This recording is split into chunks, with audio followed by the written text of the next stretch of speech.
question number 10 says, find the missing angle x, and it also tells us that the sum of all the other angles is 792. So I'm trying to figure out what x is, and I know all of the other ones added up are equal to 792.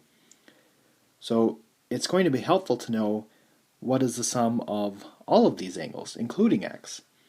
So how many angles do we have here? We have 1, 2, 3, 4, 5, 6, 7 total. So we can use our formula from the previous problems. 7 minus 2 times 180.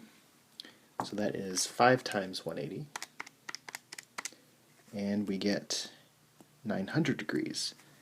So it's 900 degrees total for all of the angles.